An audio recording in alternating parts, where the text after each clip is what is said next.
शहर की भीड़ में एक बच्चा जन्म लेता है। आंखें खोलते ही उसे देखने वालों की लाइन लगी होती है। नाना, दादी, परदादी और उनसे भी ऊपर की पीढ़ियां सब खड़ी हैं। हर कोई जिंदा है, कोई मरा ही नहीं। वो बच्चा धीरे धीरे बड़ा होता है, लेकिन उसके चारों ओर लोग कभी बूढ़े होते हैं, थकते हैं, पर मरते नहीं।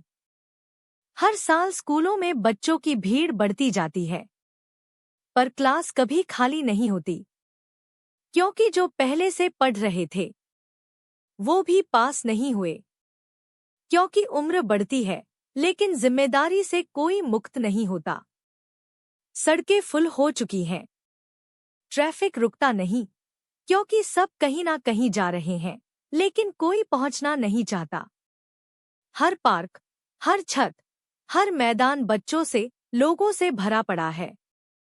घर अब पीढ़ियों की कहानियों से नहीं, भीड़ से दबे हुए कमरों से भर चुके हैं।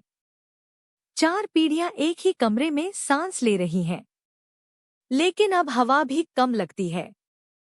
एक दिन वही बच्चा अब खुद पिता बन चुका होता है। उसकी बीवी एक और बच्चे को जन्म देती है, लेकिन उस बच्चे के लिए न पालने की जगह है, न पालने वाला मन। उसकी माँ, जो कभी प्यारी सी लड़की थी, अब 120 की हो चुकी है, लेकिन जिंदा है। उसके चेहरे पर झुर्रियां नहीं, बस खालीपन है। उसकी आंखों में अब न नींद है, ना कोई सपना। लड़का अपनी माँ से कहता है, माँ, तुम थक नहीं गई? वो मुस्कुराती है, एक ऐसी मुस्कान जो मरना चाहती है, लेकिन मर नहीं सकती। धीरे धीरे हालात ऐसे हो जाते हैं कि बच्चों का जन्म रोकने के लिए नियम बनते हैं। जन्म पर कर दो टैक्स, बच्चों को कोड से रेगुलेट करो।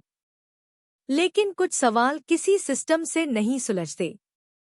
बच्चा पूछता है, अगर कोई नहीं मरेगा तो हम सब कहाँ रहेंगे?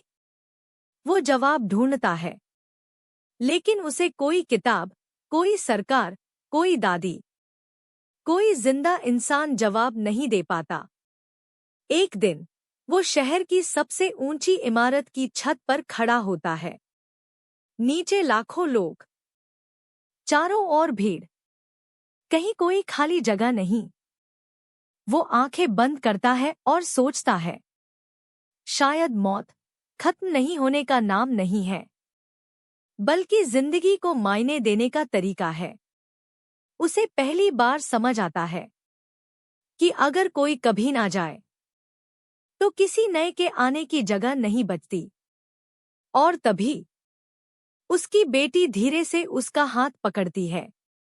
पापा, हम कहाँ जाएंगे?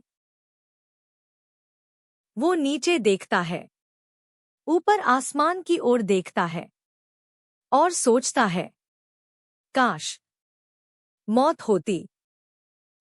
अगर कोई मरता नहीं तो नया आने की कोई वजह नहीं रह जाती।